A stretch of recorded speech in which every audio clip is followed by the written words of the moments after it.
Well met, Sir Arisen. Let us dispense with pleasantries and cut to the heart of the matter. I have a task that requires someone of your skill and discretion. Some days ago, a fiend attacked Empress Nadinia during her supplications. Her Majesty was unharmed, but the would-be assassin fled, gifting me a wounded arm in the process. He may seek to strike again, yet I fear I am not fit to guard the Empress as I am. And so I turn to you, Sir Arisen. Will you catch this villain in my stead? My deepest thanks.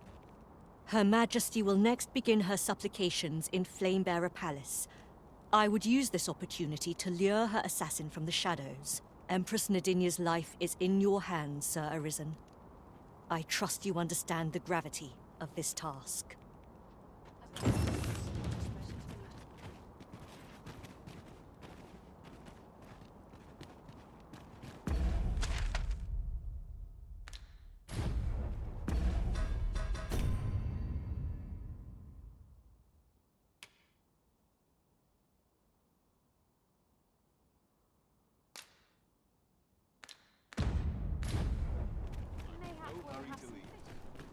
Have no fear, Master. I'll fare all right without you for a little while. I suppose all we can do is wait. That's why I did the things I did, and I don't believe for a moment that Lanzo meant what he said to me in the hideout. You want a way to release the whelp sooner? Do you realise what you're asking? Well, there might be a way, only you didn't hear it from me. I've not the authority to promise such a favour, but that doesn't mean no one does. Lad Jada, for instance. I reckon he could get the lad his freedom, if you made it worth his while.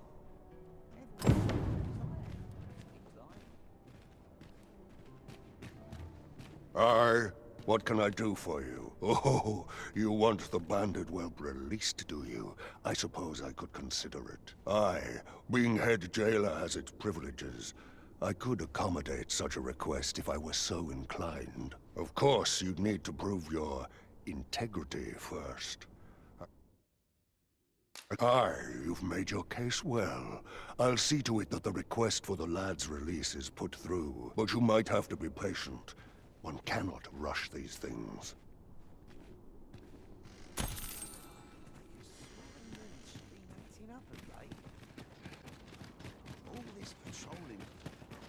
Perhaps this will seem of little consequence, but we shall wait here till your business is done.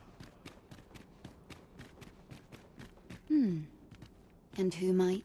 Sir Arisen, you've come just in time.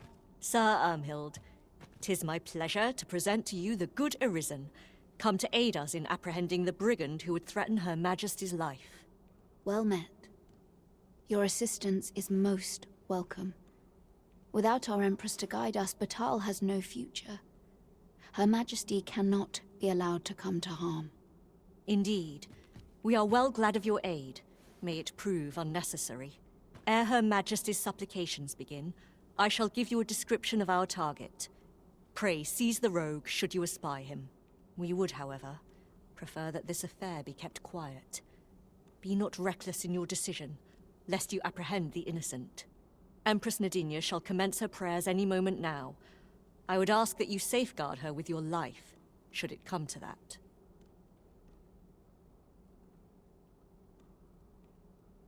O lambent flame, we offer thee these words of prayer on behalf of our people.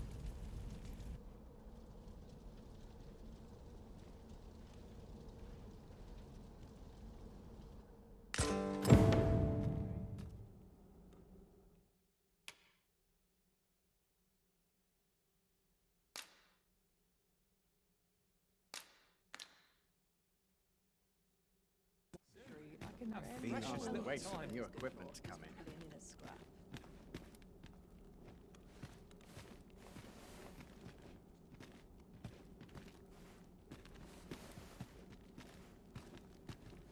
We ask that all be spared the horrors of the fell dragon. We ask that Batal may e'er prosper. And we ask that a day may come when Beastren, human, pawn. Who are ye supposed to be? Fie. Are they onto me? Ah, sod it! Apprehend him at once. That man there is the assassin. Nicely done, Sir Arisen. Let us inform Sir Ermhild of what has transpired.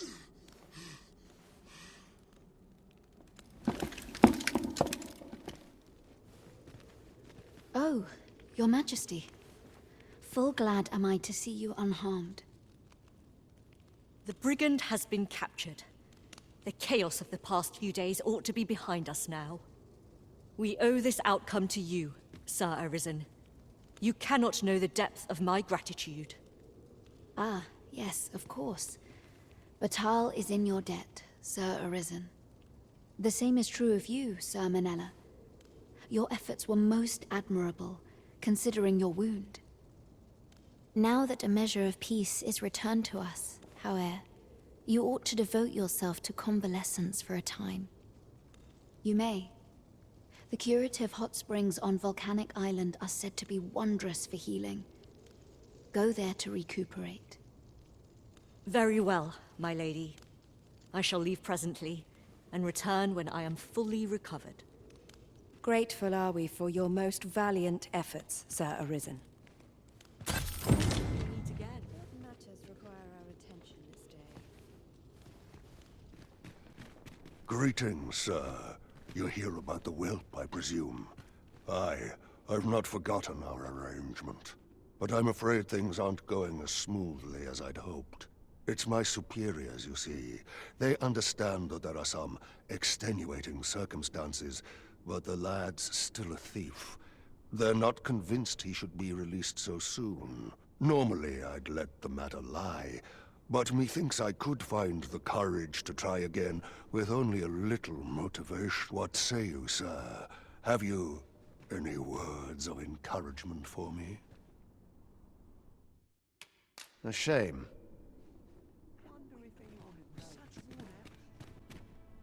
What are ye doing here?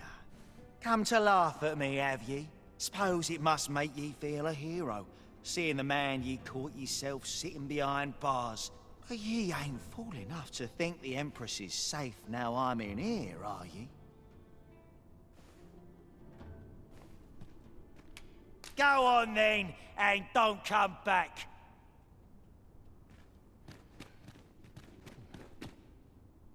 What's this? Come for another laugh, have you? Go on then, and don't come... What's this? Come for another laugh, have you?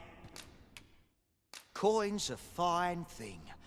Even in a place like this, it's got its uses. Reckon ye must be touched in the head, giving coin to a would-be murderer just to hear his story. Still, suppose I'm no longer a part of this, so I'll tell ye a little something, as thanks for your generosity, cuz. I got this job by way of the coral snakes. I only did as I was instructed. If you want to know who hired them in the first place, you're best off asking a snake. Lucky for ye, there's one right here in the jail.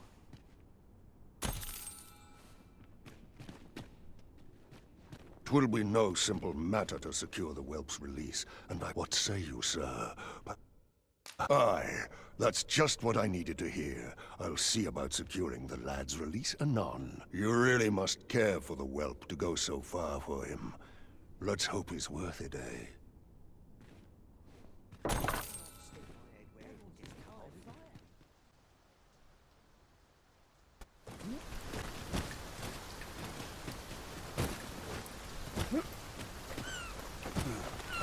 Very useful ingredients to be gathered here. Ratlet, after! Tide's attacks will only be to disadvantage. We'll have to try something else. Ah, I see you've finished something about bow. Craft. Shall I finish them on the river? This, and you shame us both. Focus your strength, Arisen!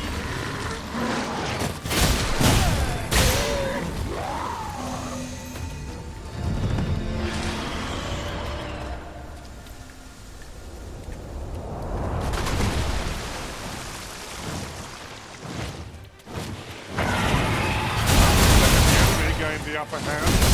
Early Christmas gets the worms, as they say.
One such a dismissed me after only half a day of service.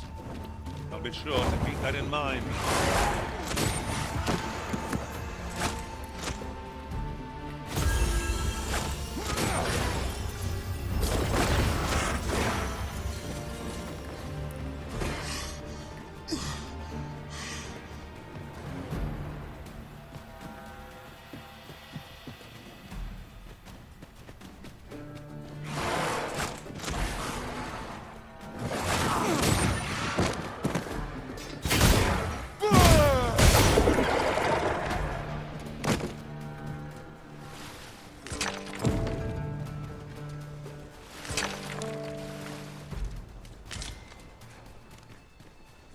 Are we ignoring the enemy today?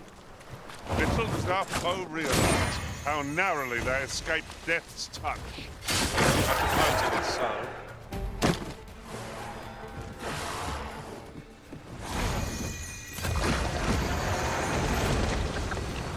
Who are you? No, never mind, 'tis of little import. I'm searching for blue crystal shards. Find any, and I'll pay you handsomely. The bigger they are, the higher your reward will be.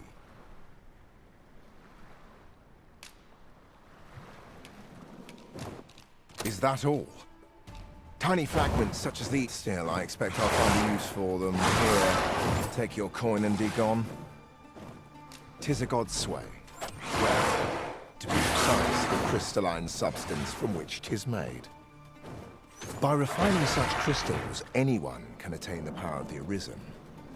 The power to command pawns, that is. However, small fragments are meaningless. They cannot contend with the Arisen's power, you see. Speaking of which, should you find any large fragments, bring them to me, won't you?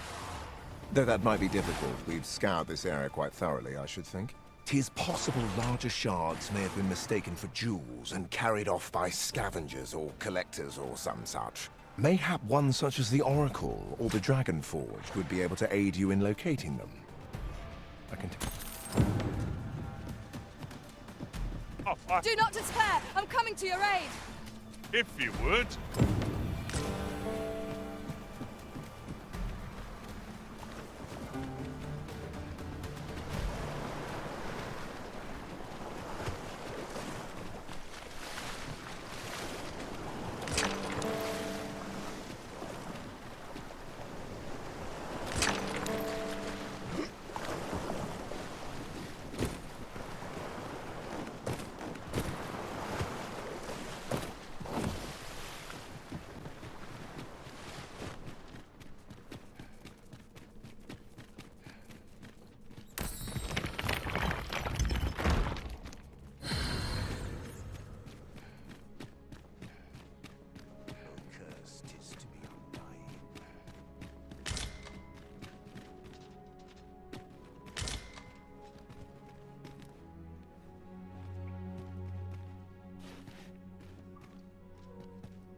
Since times of eld, dragon blood has been used to refine all manner of equipment.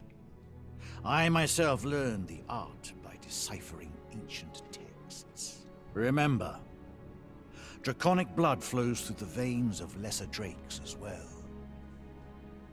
Bring me what ye reap, and I shall harness it to your benefit.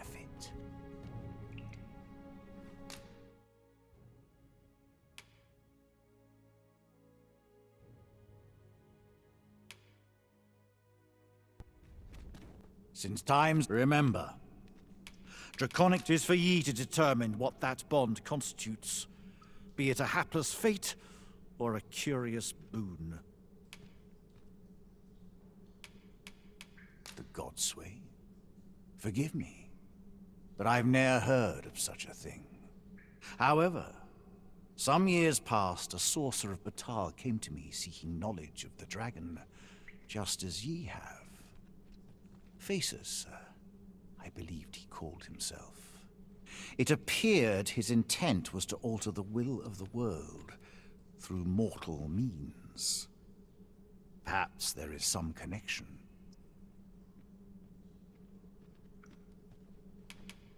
The substance of which ye speak is formed of crystallized droplets of dragon blood. Worm's life crystals can be obtained not only from the true red dragon, but from lower drakes as well. They retain a measure of draconic power, and when used correctly, will bestow upon ye powers that eclipse the will of this world.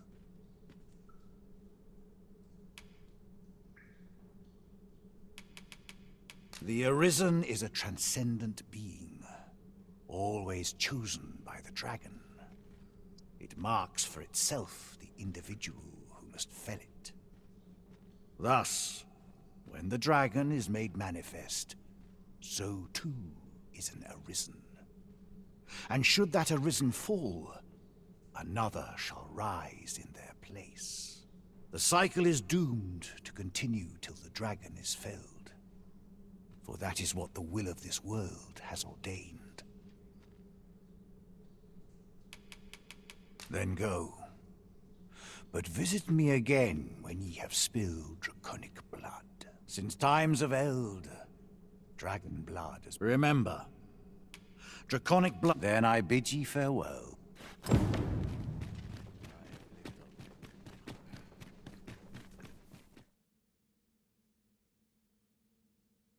This has no bearing on our current conversation, but might I say... Boiled and yet you do it with a lazy hand. I cannot but admire this.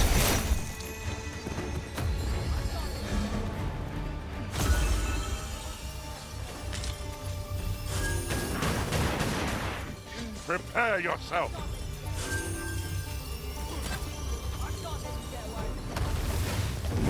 I can't let you get away.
I see a ladder yonder, but we can't reach it from here.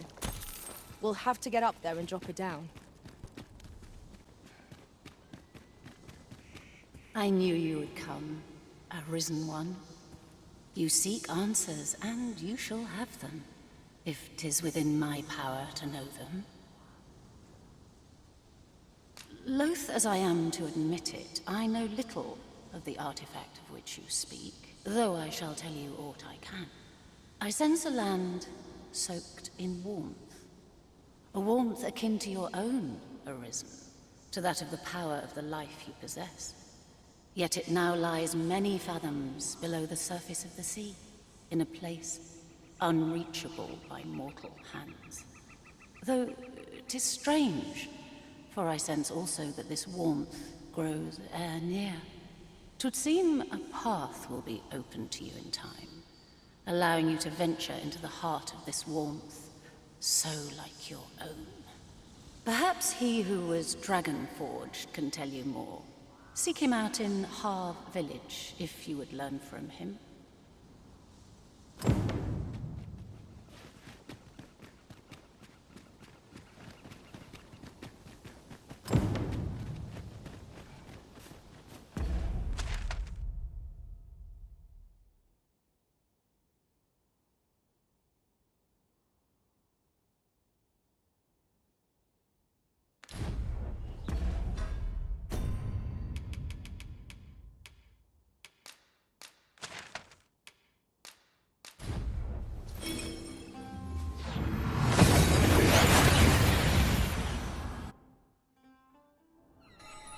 We've made it then.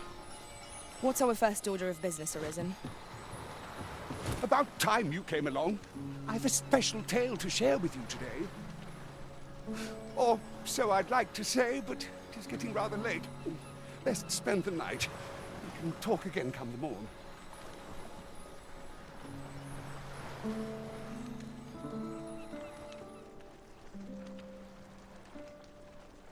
Ah, good. You're awake. Look to the sea, my friend. Hard to resist setting out in one's boat with fair skies like these, eh? Now, I've told you about the sunken temple in the middle of the sea, haven't I? I'm quite sure I mentioned it. But I ne'er spoke of the man who resides there.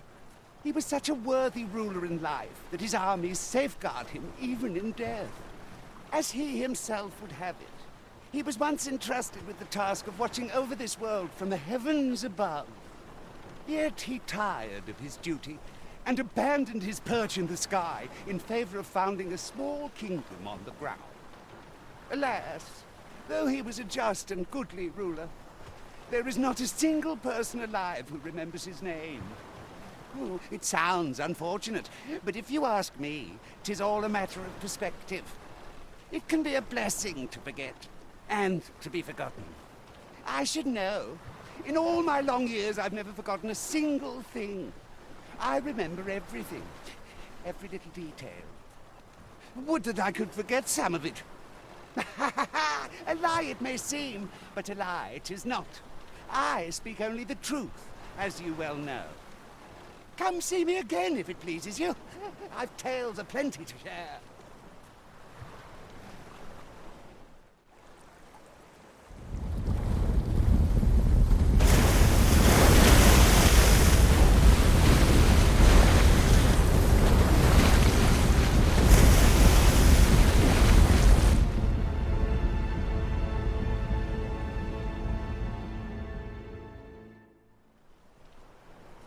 Heavens fend.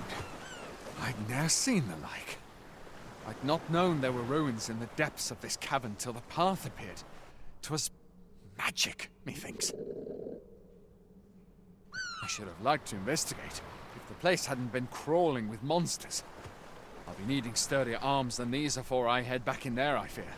At any rate, I'd best report this discovery to my commander. I only pray naught grave shall come of it. It seems aught has occurred within the depths of Stormwind Cave.